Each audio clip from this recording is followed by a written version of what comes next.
Why are you home early? James snapped, staring past me at the closet door that was still moving. That was the first thing my husband said to me.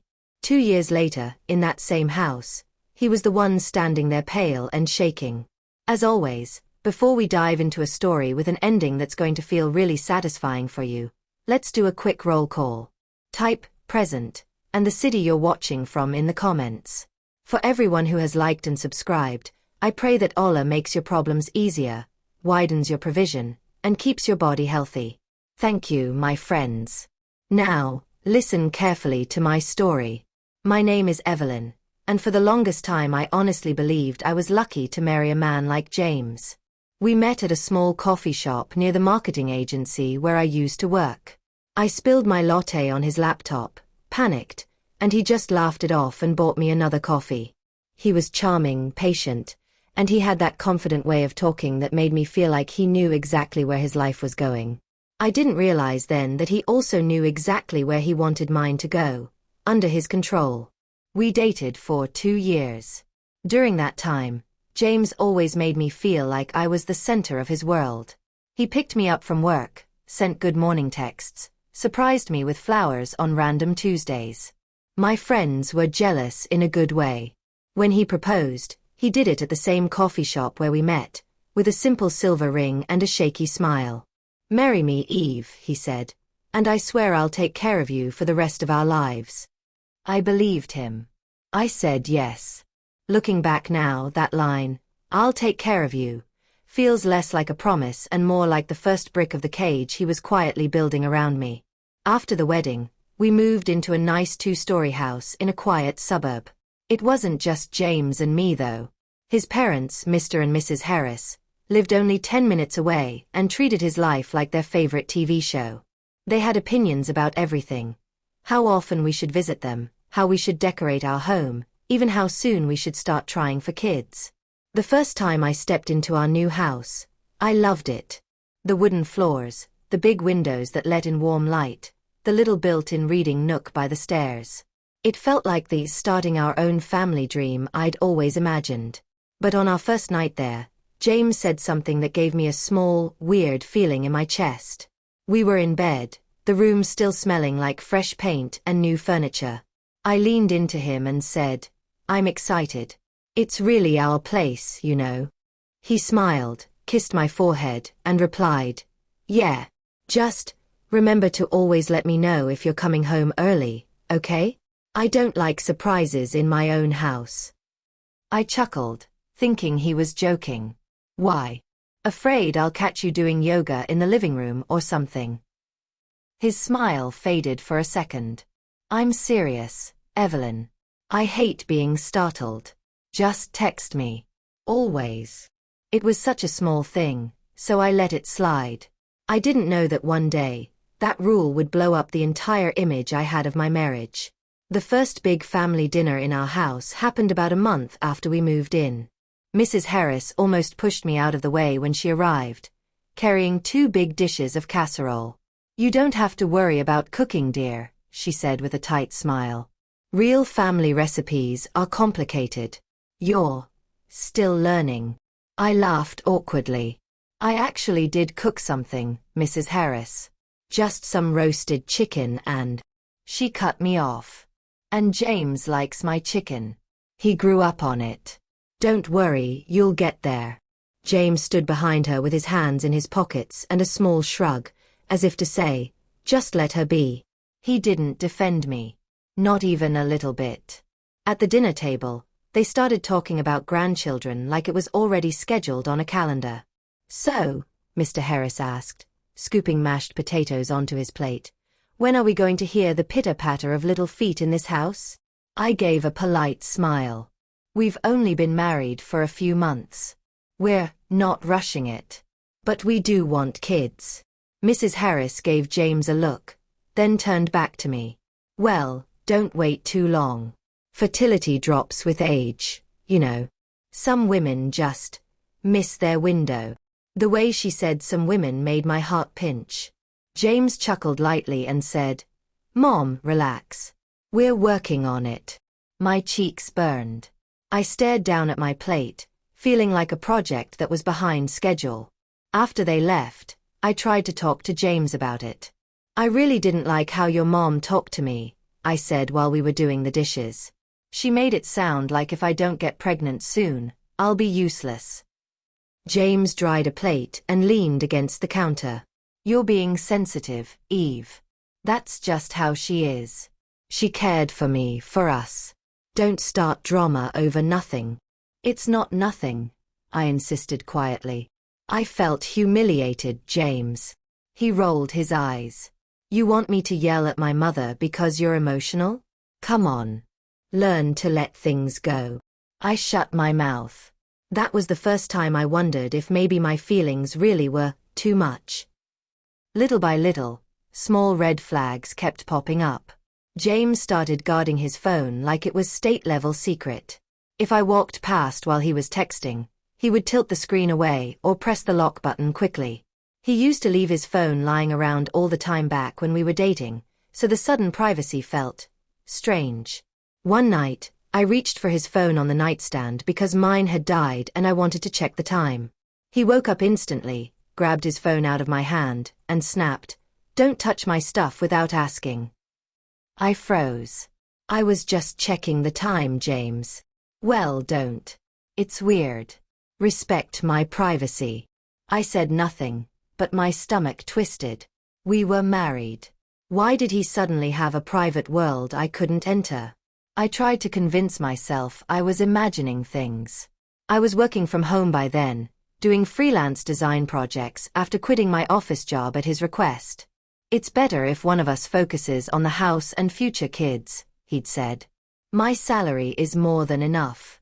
Enjoy it." At first, that sounded like a blessing. No more long commutes, no more difficult bosses. But staying in the house all day, every day, started to feel suffocating. Whenever I suggested going back to a regular job, James would say, "Why? Isn't this comfortable? Or am I not providing enough for you?" He made it sound like wanting my own income was an insult to his ability. The first time something truly, obviously humiliating happened, we were at his parents' house for his father's birthday. They had invited not just family, but some neighbors and business friends. I wore a simple navy dress and even brought a homemade cheesecake because I wanted to show I was trying. We were all gathered in the living room when Mrs. Harris started talking about her friend's daughter who had just had a baby. "She's so blessed," Mrs. Harris said loudly, looking at me. "Only a year of marriage and already pregnant. Some wives are just naturally fruitful." A couple of women looked at me with quick, pitying glances. My face heated. I tried to laugh it off. "We're still trying, Mrs. Harris. Maybe soon." She sighed dramatically. "Well, some women were just born to be mothers. Some were born to be hostesses, I guess." People chuckled awkwardly. I wanted the floor to swallow me. James just smirked and took a sip of his drink. "Mom, don't pressure Eve," he said, but there was a hint of amusement in his voice. It didn't feel like he was defending me. It felt like I was a joke everyone was in on but me. Later that night in the car, I finally broke down. "Why didn't you say anything?" I whispered. "Why do you just sit there and let her talk about me like that?" He exhaled loudly. "Because it's embarrassing, Evelyn. Do you think I like being the son whose wife can't get pregnant? At least she's honest." His words hit me like a slap. I turned my face to the window so he wouldn't see my tears. From that day, my name in that family didn't feel like my name anymore. It felt like that wife who can't give him a child. A couple of weeks later, I decided to make an appointment with a gynecologist. I didn't tell James at first because I wanted to bring him good news. Maybe find out that everything was fine and we just needed time. When I finally told him, he shrugged. "Sure, whatever. Just don't get all dramatic if they say something you don't like." I went anyway. The clinic was bright and smelled like antiseptic and lemon air freshener. The doctor, Dr. Collins, was kind and calm. She asked many questions, did some tests, and told me to come back for the results. The whole time, I prayed silently. "Please, Let it be fixable. Let it be something we can work on together. When I went back for the results, I sat across from Dr. Collins with my heart racing. She smiled gently. Evelyn, based on your tests, everything looks normal for you. I don't see any major issues that would stop you from conceiving. I blinked, confused. So, I'm okay. Yes, she said. Of course, fertility involves both partners. Has your husband done any tests as well? I shook my head slowly. James had always refused. He said he's fine. That the problem is probably me. Dr. Collins frowned. Well, I would highly recommend he gets examined too. For now, I'll print these results for you. Keep them in a safe place, okay? I walked out of that clinic with the thin folder pressed to my chest, my mind spinning. I didn't fully understand how big this was yet, but I knew one thing. The story they'd been telling about me might not be true. When I got home, I slipped the folder into the bottom drawer of my bedside table, under some old scarves. Around that time, James started coming home later and later. Client meeting, he'd say, or traffic was insane. Sometimes he smelled faintly of perfume that wasn't mine, something floral and too sweet. When I asked about it, he laughed and said, "Relax. My female colleagues exist, you know." One Tuesday, though, everything changed. I remember the day so clearly because it was ordinary until it wasn't. I had a small freelance project meeting across town that wrapped up earlier than expected. Instead of finishing at 5 p.m., we ended around 2:30. My colleague Hannah, who had become one of my closest friends, offered to drop me off. "James will be happy you're home early," she said with a grin. I laughed awkwardly. He doesn't really like surprises. But I guess this one isn't too bad. We joked about it in the car. I texted him out of habit, heading home now, but he didn't respond. That wasn't too unusual, so I didn't think much of it. When I got to the house, it was quiet. His car was in the driveway. I opened the front door with my key, trying to be as quiet as possible. I don't know why. Maybe a part of me was already suspicious. "James," I called out. No answer. I put my bag down in the hallway and noticed something. One of his shoes was lying halfway between the stairs and the living room, like he'd been in a hurry. My heart started beating faster for no logical reason. I walked up the stairs slowly, hearing faint movement from our bedroom. When I reached the doorway, I saw him. James was standing in front of our closet, his shirt unbuttoned, his hair messy, breathing hard like he'd just run a race. He flinched when he saw me. "Why are you home early?" he snapped, his eyes darting from me to the closet and back, as if I'd walked in carrying a bomb. The closet door behind him was still moving slightly, just enough for me to see it. A soft thud, a faint rustle, like someone had bumped into the wall inside. I stared at the door, then at him. My throat went dry. "What are you doing?" I asked. "Why is the closet?" He rushed toward me, blocking my view. "Don't come in," he said sharply. "I was just looking for something." "In the dark," I whispered. The room lights were on, but the closet lights were off. His explanation made no sense. "It's nothing, Eve. You're overthinking again." I took a step back, feeling my legs tremble. "James, move," I said quietly. "I want to see inside the closet." He laughed, but it was shaky.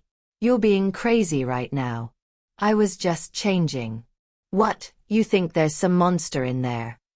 The way he said crazy made me feel like I really might be losing my mind. "Then open it," I insisted. "If it's nothing, just open it." He stared at me for a long moment, then grabbed my arm so tightly it hurt. "You're tired. Go downstairs. I'll join you in a minute." Something in his tone wasn't a request. It was a command. My eyes burned with tears I refused to let fall. "Let go of me," I said. My voice shook, but I held his gaze. He dropped my arm and scoffed. "You always do this. Turn everything into drama. There's nothing in the closet." I tripped, "Okay? That's why the door moved. Happy. He brushed past me and headed to the bathroom as if the conversation was over. I stood there alone, staring at the still, silent closet door. I didn't open it that day. I wish I had. Instead, I swallowed the knot in my throat and walked downstairs, telling myself I was indeed being dramatic. That night, James was extra affectionate. He cooked dinner, poured me a glass of wine, even asked about my day. "I'm sorry I snapped earlier," he said. "Work's been stressful. I shouldn't have taken it out on you." He pulled me into a hug, kissed my forehead, and told me he loved me. On the surface, it was everything I used to dream of, a husband who apologized and was sweet. But now it felt wrong. Like he was trying to put a bandage over a wound he had no intention of stopping. Still, I accepted his apology. I told myself that marriages had weird moments. I told myself not to be paranoid. Over the next few weeks, strange things kept happening. I found a gold earring under the bed that wasn't mine. When I showed it to James, he laughed and said, "Probably from when Hannah visited, right?" Even though Hannah never went upstairs. A lipstick stain appeared on one of his shirts, a shade of coral I never wore. "It's from a sample at the office," he said. "You know, those free things they hand out? Relax." Whenever I doubted him out loud, he would sigh, lean back and say, "Evelyn, you have to get your head checked. You're imagining things. Do you want to ruin our marriage because of your fantasies?" He said it so calmly that sometimes I really did wonder if my mind was playing tricks on me. My world became smaller and smaller. I tried calling my sister Claire to talk about how I felt, but she lived in another state and was busy with her own kids. "You're overthinking," she said on the phone. "You always worry too much. Just focus on your marriage, okay? Don't pick fights if you don't have proof." James started complaining that I was talking behind his back to my family. "Our problems stay between us," he told me one night. "You're making me look bad." So I stopped calling them as much. I stopped going out with friends. Hannah texted, "We haven't seen you in a while," and I made excuses about being tired or busy. Slowly, my entire world shrank to the size of that house and the moods of the man who lived in it with me. The breaking point came on a Sunday afternoon when James told me his parents were coming over for an important talk.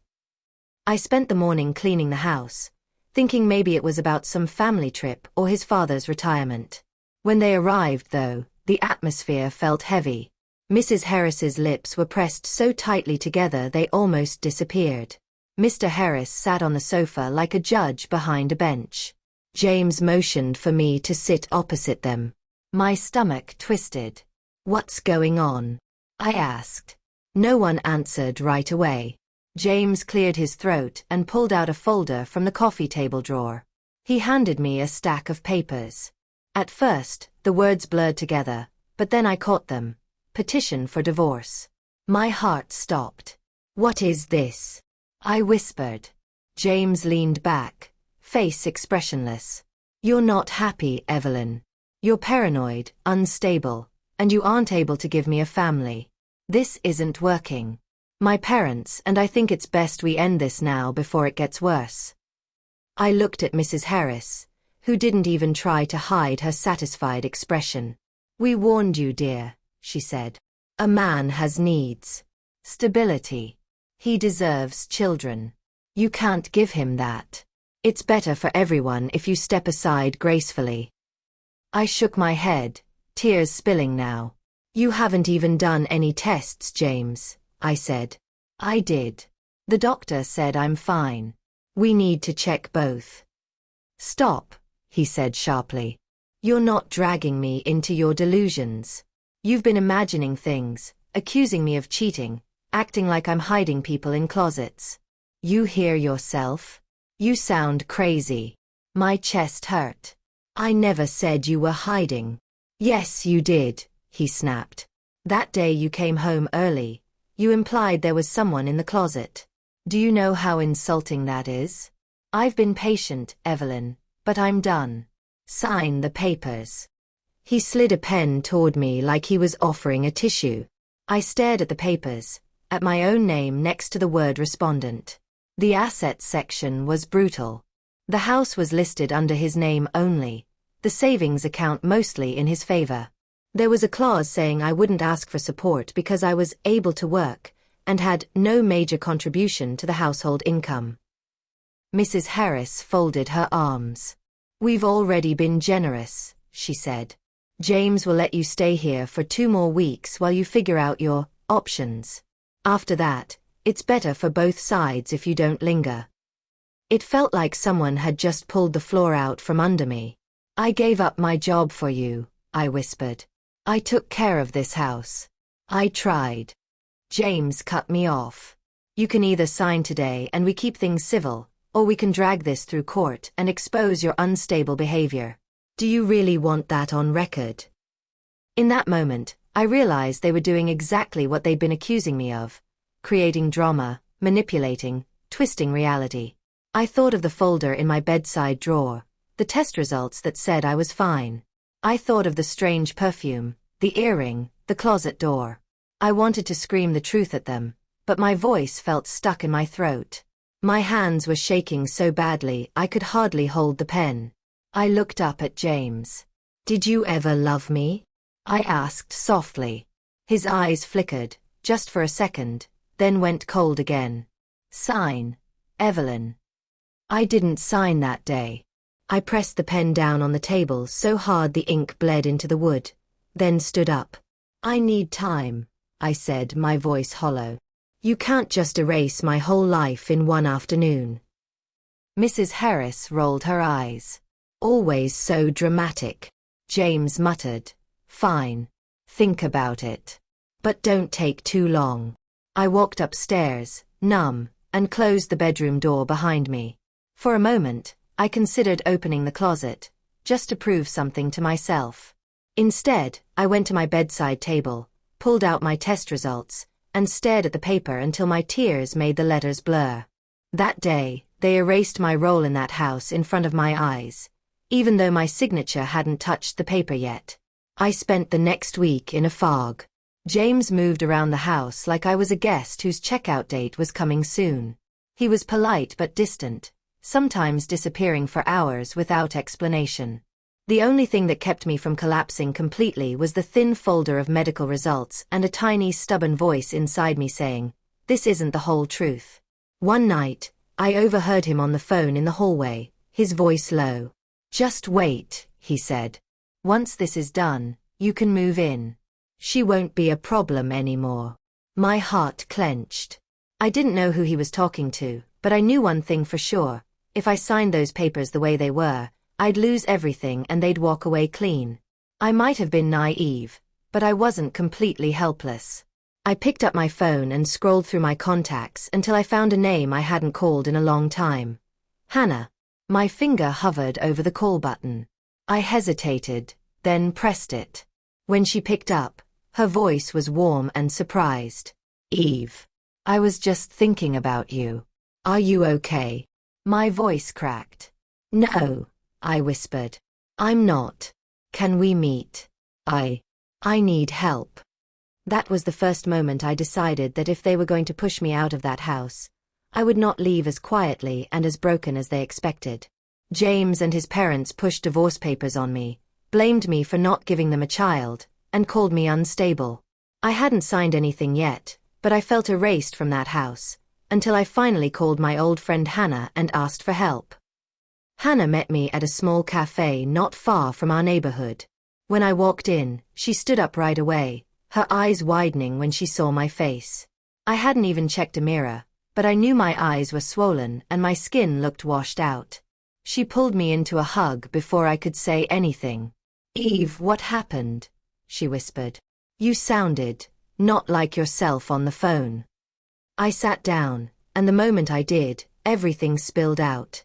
The closet, the perfume, the earring, the lipstick, the way his mother spoke to me, the divorce papers. By the time I finished, my coffee was cold and my hands were still shaking. Hannah listened without interrupting, her expression shifting from confusion to anger to disbelief. "Okay," she said slowly, leaning forward. "First of all, You are not crazy. I've known you for years. You overthink, sure, but you are not crazy. I let out a humorless laugh. James would disagree. Well, James is acting like a jerk, she snapped. And your in-laws. I'm trying to find a polite word, and I can't. Her eyes softened. You said you did tests at a doctor? I nodded. The doctor said I was fine. She even suggested James get tested, but he refused. And those results? You kept them? In my bedside drawer. Bottom, under some scarves. Hannah nodded like she was making a mental list. Good. Don't let him or his family accidentally lose those papers. You need them. And you are not signing anything without a lawyer, Eve. Do you understand me? A lawyer. I repeated, my voice small. Isn't that too much? Maybe I should just agree and move on. They clearly don't want me. She stared at me. And what about what you want? What about the years you've given them? The job you left? The money you could have been earning? The way they've treated you? Tears filled my eyes again. I just don't want more drama. This isn't drama, she said quietly. This is your life. And you need someone on your side who understands the law. I know someone. My cousin's friend, Ms. Taylor, is a family lawyer. Let me talk to her. Please don't sign anything before you see her. That night, when I went home, the house felt different. It wasn't just the tension. It was the way James barely looked at me, like I was already a stranger packing up. My mug had been moved to the back of the cupboard. Some of my photos on the shelves were gone. I walked up to our bedroom and checked the drawer. The test result folder was still there. I pulled it out and slipped it into my bag. As I zipped it, I heard the bedroom door open. James leaned against the frame, arms folded. So, he said, did you think about it? I straightened up. I'm not signing anything until I talk to a lawyer. His jaw clenched. A lawyer? Seriously, Evelyn? Yes, I said, my voice steadier than I felt. Those papers are unfair. And I'm not crazy. I've done my tests. I've done everything. I deserve to at least understand what I'm signing. He gave a short, cold laugh. You've been talking to people, haven't you? Who? Your sister. That clingy friend, Hannah. The way he said her name made my skin crawl. Who I talk to is my business, I replied. He stepped closer. No.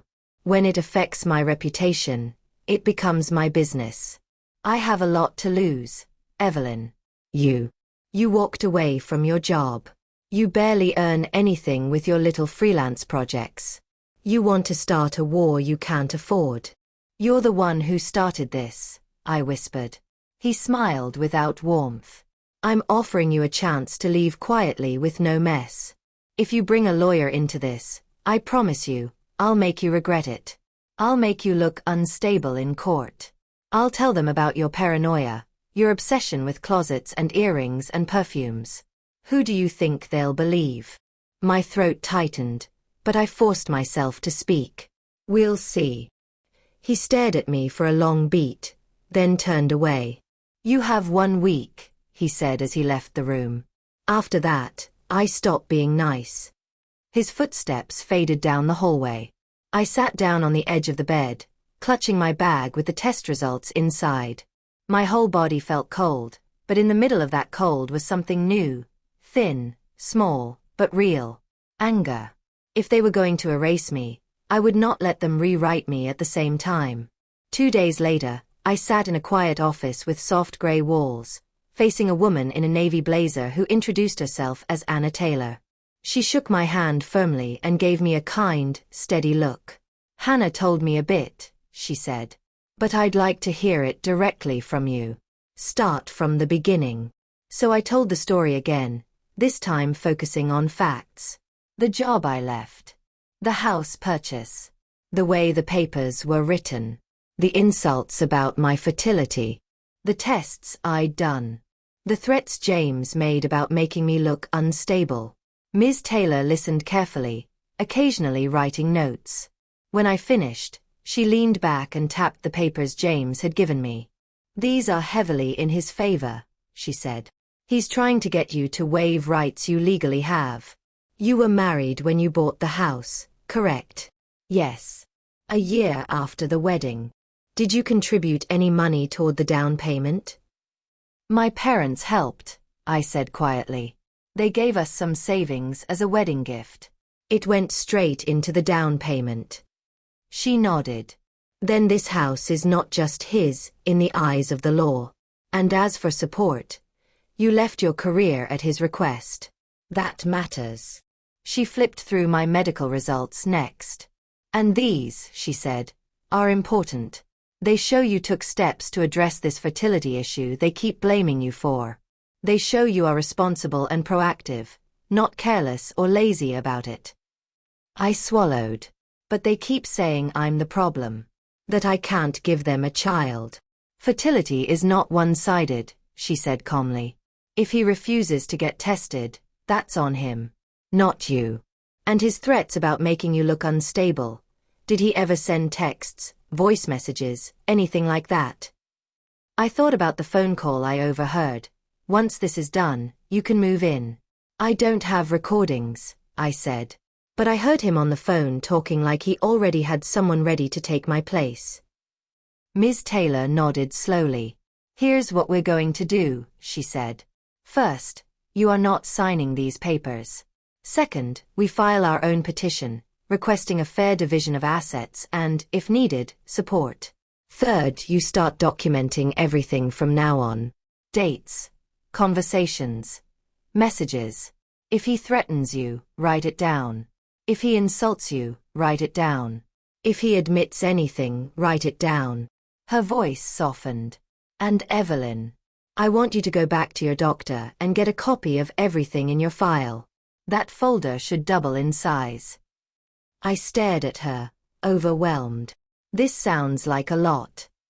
"It is," she said. "But you're not doing it alone. And you're not crazy. You're someone who's been treated unfairly and is finally standing up."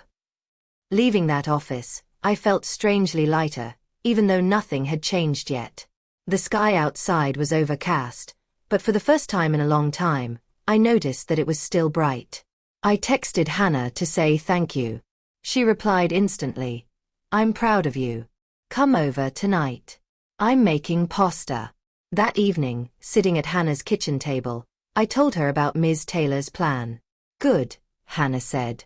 "It's about time someone scared him for once." She hesitated, then added, "There's something else I need to tell you, Eve. And I'm sorry I didn't say it sooner." My stomach dropped. "What?" She tucked a strand of hair behind her ear. "A few months ago, before all this, I saw James at a restaurant downtown.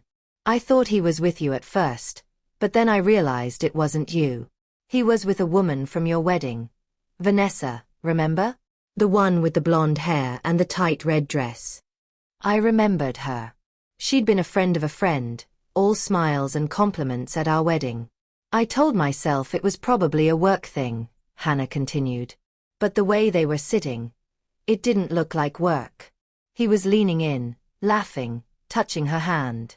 I thought maybe I was overreacting, and I didn't want to cause trouble.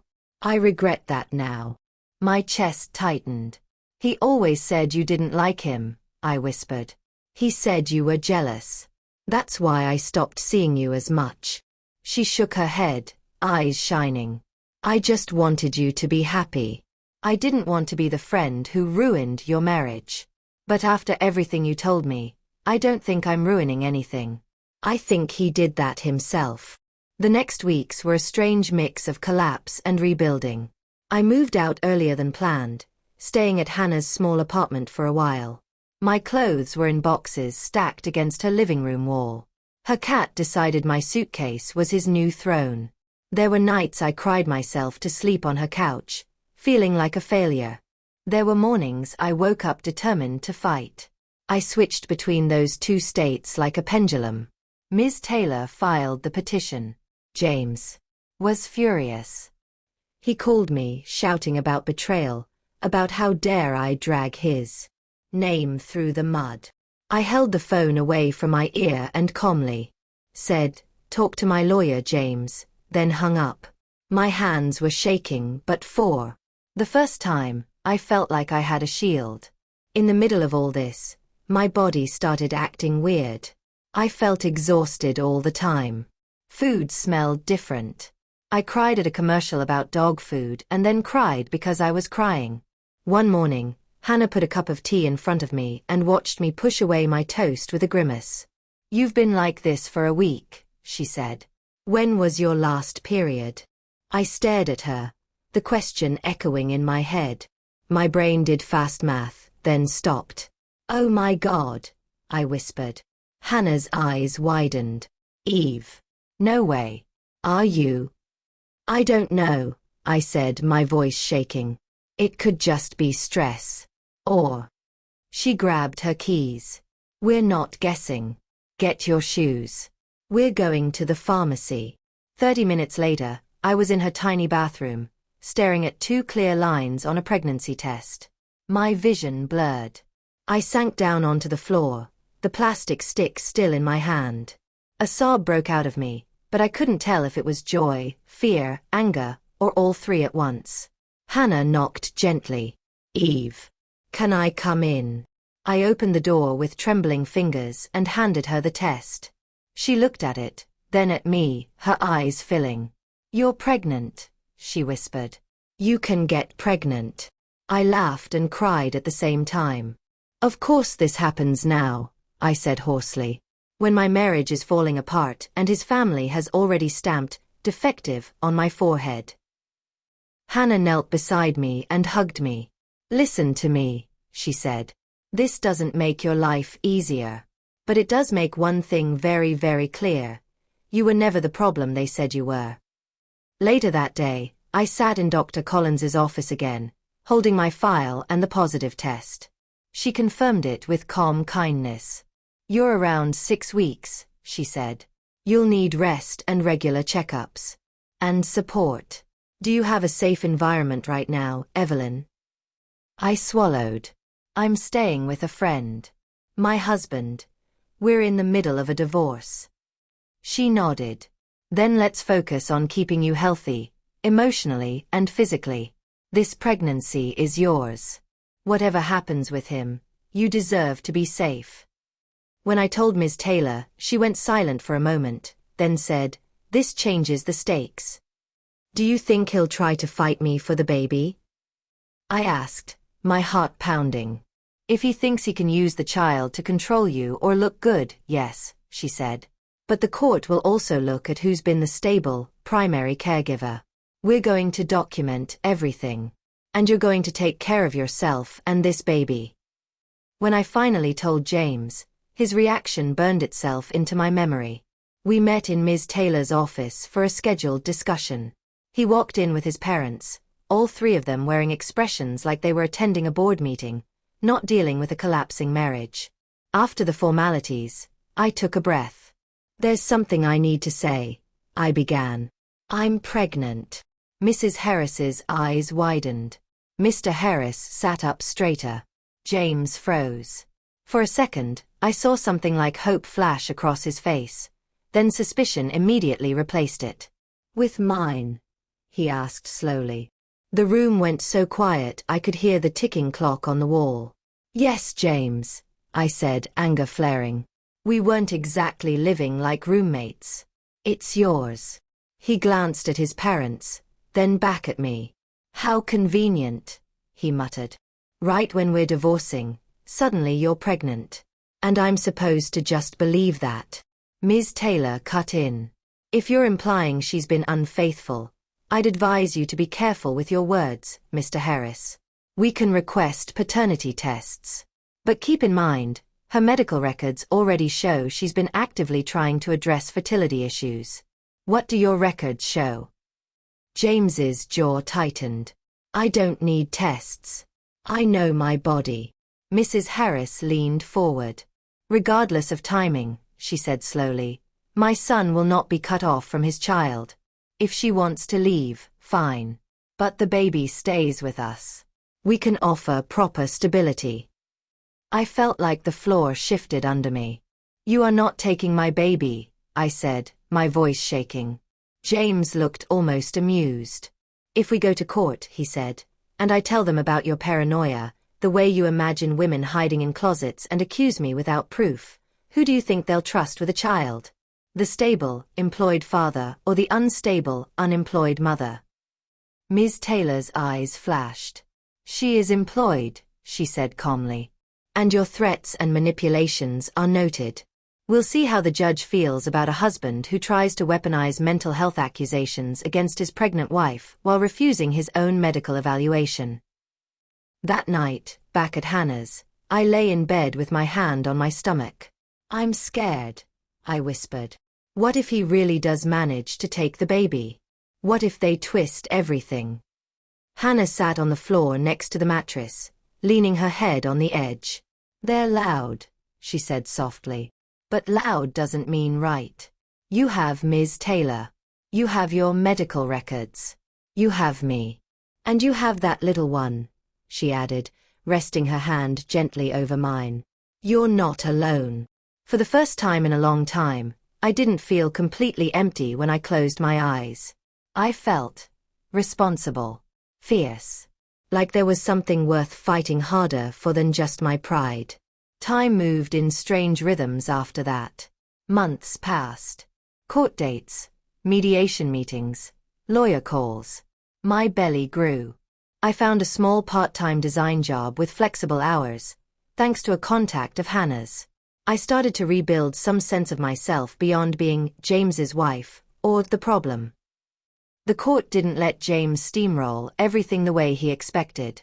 Ms. Taylor fought hard. She brought up my career sacrifice, our financial history, my medical records, and his refusal to be tested. She also submitted a statement from Dr. Collins describing my consistency with appointments and concerns. James tried to paint me as unstable, but there were no hospitalizations, no official records, just his words and his mother's. Against that, we had documents.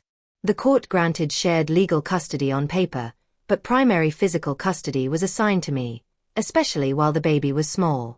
The house situation wasn't settled yet, but the judge ordered a fair evaluation, not the one-sided arrangement James had tried to push on me. He was furious. Mrs. Harris was offended, as if the judge had personally insulted her. But the decision stood. A few months later, I gave birth to a baby girl. I named her Lily.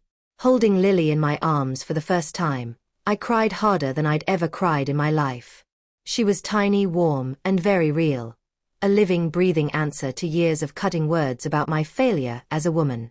James came to see her at the hospital. He held her awkwardly, then handed her back quickly, like she was made of glass. She looks like you, he said flatly. She's ours, I replied. Like it or not. He didn't stay long. Mrs. Harris didn't visit at all. The next year was exhausting, messy, and strangely healing. I moved into a small but bright apartment with Lily. The living room doubled as my workspace. At night, after she finally fell asleep, I worked on design projects while half listening for her breathing. Hannah was there almost every weekend, sometimes bringing food, sometimes just bringing herself. James saw Lily according to the schedule set by the court. He acted like a visiting uncle more than a father. Sometimes he'd cancel last minute, sending a short text. Work. Can't make it. He sent money, but nothing more than what he was ordered to pay. He never apologized for anything. 2 years after that first afternoon with the moving closet door, the house issue finally came to a head. The court ordered a final settlement and evaluation of the property. Ms. Taylor called me and said, "They've requested to hold part of the discussion at the house, with an appraiser present. Are you okay with that?" My heart skipped. I hadn't been inside that place since I left. "I'll do it," I said. My voice surprised me. It sounded steady. On the day of the meeting, Hannah offered to watch Lily. I kissed my daughter's forehead, whispered, "Mommy will be back soon," and left the apartment with a folder under my arm. Ms. Taylor met me outside the house. It looked the same from the street, but somehow smaller. "You ready?" she asked. "I think so," I replied. Inside, things looked different. Some of my old decor was gone, replaced with newer, flashier pieces. There was a vase on the hallway table I'd never seen before, full of bright red roses. Voices drifted from the living room. When we walked in, I saw James, his parents, a slightly nervous-looking woman in a blazer who was probably the appraiser, and someone else. A blonde woman sat on the edge of the sofa, flipping through her phone. She looked up, and I recognized her immediately. Vanessa, from our wedding. The one from Hannah's story at the restaurant. She was wearing a fitted white blouse and slim pants, her hair perfectly styled. James stiffened when he saw me. "You're early," he said. "So are you," I replied. "And apparently, you brought guests." Vanessa smiled tightly. "Hi, Evelyn. It's been a while." Mrs. Harris cleared her throat. "Vanessa is James's fiancée now," she announced, as if unveiling a trophy. "It's only right she's involved in discussions about the house." I felt something twist in my chest, but it wasn't the sharp stabbing pain I might have felt once. It was dull, almost tired. "Congratulations," I said simply. James shifted his weight. "Let's just get this over with." The appraiser started talking about square footage, renovations, property values. Ms. Taylor asked a few questions. I answered when needed, mostly factual things about when we installed certain fixtures. And then, halfway through a sentence about bathroom tiles, I heard it. A soft sound from upstairs. Like something had bumped against wood. For a second, I thought I was imagining it. My heart started pounding in my ears. Then I heard it again. A faint thud, followed by what sounded like a muffled curse. Everyone else kept talking. No one seemed to notice. But my body remembered that sound, that specific, sickening rhythm from 2 years ago. I looked at James. His face had gone a shade paler. His eyes flicked toward the staircase and then back to me. "Is everything okay?" I asked, keeping my voice calm. "Fine," he said quickly. "Continue, please." The appraiser glanced between us, confused. Mrs. Harris pursed her lips like she smelled something unpleasant. Vanessa fidgeted with her bracelet. Another bump. This time, everyone heard it. "What was that?" the appraiser asked, startled. "Is someone upstairs?" James laughed too loudly. "Probably the pipes," he said. "This old house. It was never the pipes," I said quietly. I took a step toward the staircase. "Evelyn, there's no need for you to wander around," Mrs. Harris snapped. "We're having a professional discussion here." I ignored her. "If someone is here, they should probably be aware this meeting is happening," I said. "We wouldn't want to surprise anyone." My heart was pounding, but my feet kept moving. Ms. Taylor followed, staying a step behind me. "Evelyn, sit down," James ordered, his voice tighter now. "This is not." "That tone," I interrupted, turning my head just enough to look at him. "You used that same tone the day you asked why I was home early. Remember?" His jaw clenched. I kept going up. Each step felt like walking through thick air. The hallway upstairs smelled faintly of a perfume I didn't recognize, something sweet and heavy. Standing outside our old bedroom door, I heard another noise. Definitely movement this time. I pushed the door open. The room looked different, but the layout was the same. Same bed, new bedding, same dresser, same closet. And the closet door was slightly ajar. It moved again. Behind me, I could feel everyone crowding into the doorway, except for Mrs. Harris, who hovered in the hall, looking horrified. James stepped between me and the closet, just like before. "Don't do this," he hissed under his breath. "You're embarrassing yourself." I looked him straight in the eye. "No," I said calmly. "This time, I'm making sure I don't walk away wondering." Before he could react, I reached past him and grabbed the handle. The door swung open. A woman stood inside, pressed against the back wall, breathing hard. Her hair was messy, her blouse half-buttoned. She looked like she had thrown herself in there fast. She wasn't Vanessa. She was someone younger, with big eyes and smeared lipstick, the same coral shade I'd once found on his shirt. For a second, we just stared at each other. Behind me, I heard Vanessa whisper, "James," in a shaky voice. Mrs. Harris let out a small, horrified sound. The appraiser muttered, "Oh, wow," under her breath. The woman in the closet glanced past me, saw the crowd, and went white. "You said they weren't coming for another hour," she blurted at James. The room exploded. "What is this?" Vanessa's voice went up an octave. "Who is she?" She. This isn't what it looks like," James stammered, stepping toward Vanessa. "Vanessa, listen." "Oh, I'm sure it's exactly what it looks like," Ms. Taylor said dryly. Mrs. Harris grabbed the doorframe as if she might faint. "James Harris," she cried. "In your bedroom? With your fiancé downstairs?" The young woman in the closet tried to slip past us, but I stepped aside to let her leave. I wasn't angry at her. I knew who had built this mess. Vanessa's eyes were blazing as she backed away from James. "You told me she was crazy," she said, pointing at me. "You told me she imagined things. You said she was unstable. And now you have someone hiding in your closet while I'm downstairs discussing our future." "I can explain," he said weakly. "Explain what?" I asked quietly. "That this is just another misunderstanding. Just like when the closet door was moving the first time? Just like the earring? Just like the lipstick? Just like the perfume?" James opened his mouth, but nothing came out. I pulled the thin folder from under my arm. My hands weren't shaking this time. "These are my medical records," I said, my voice steady and surprisingly calm. "From before the divorce, from when you and your mother told everyone I was the reason there were no children.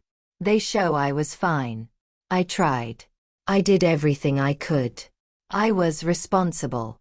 I was honest." I flipped to another document. "This is the court order granting me primary custody of Lily, because they saw who was actually stable and who used accusations to control someone. And this," I added, pulling out another page, "is the transcript of your lovely attempt to push an unfair agreement on me. The court saw through it, James. And now so does your fiancé." Vanessa stared at the papers like they were on fire.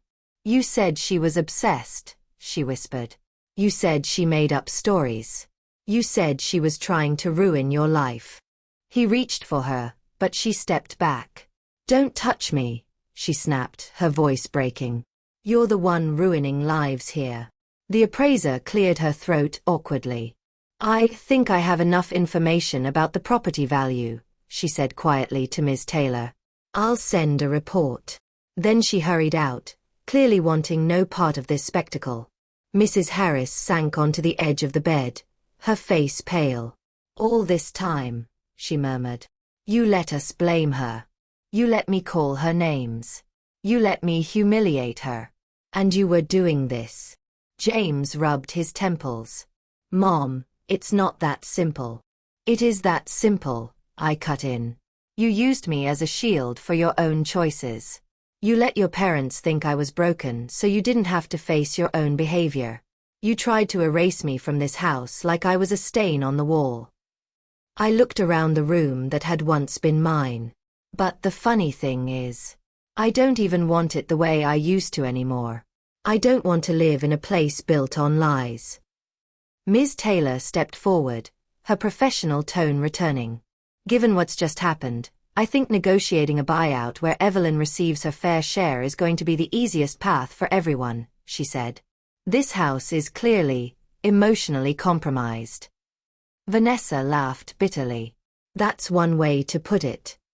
She grabbed her bag from the chair. "We're done, James. I'm not waiting around to be the next woman you call crazy when you get bored." She walked out past me without another word. James looked smaller somehow, like the air had been let out of him. He turned to me, desperation flickering in his eyes. "Evelyn, You don't have to make this worse, he said. Think about Lily. Do you want her to grow up knowing?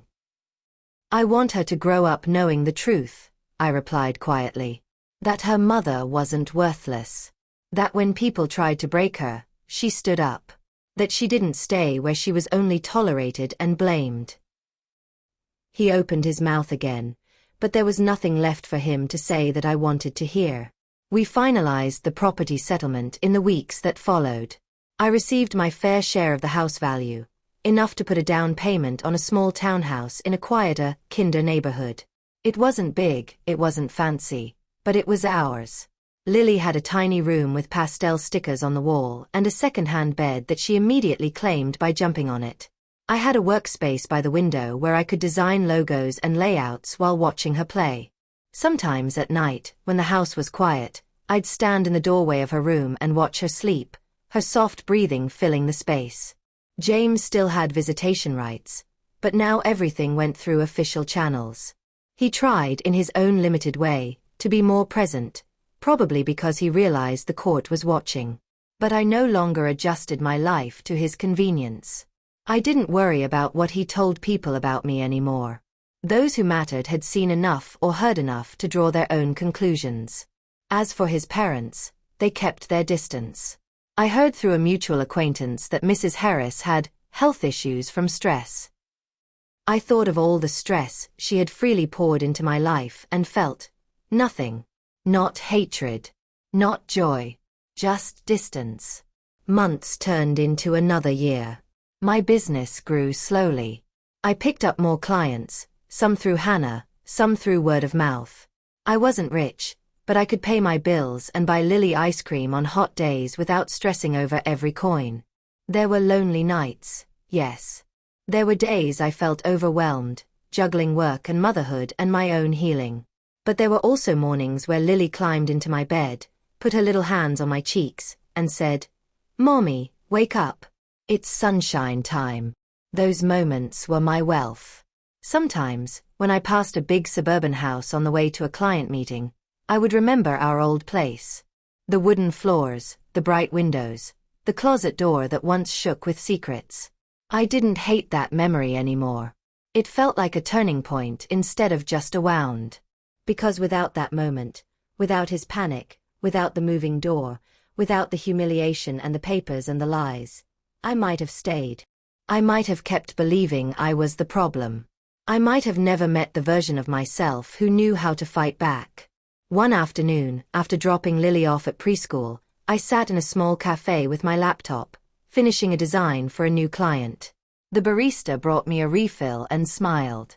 "You always look so focused," she said.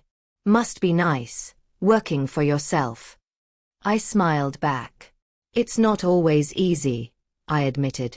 "But yeah, it's nice." When she walked away, I opened a blank document and started typing. Not for a client this time, but for myself. I wrote, "My name is Evelyn, and once upon a time, I thought my worth was measured by how useful I was to people who didn't love me. I was wrong. Now I know I was never really worthless. I was just stuck in a house that refused to see my value.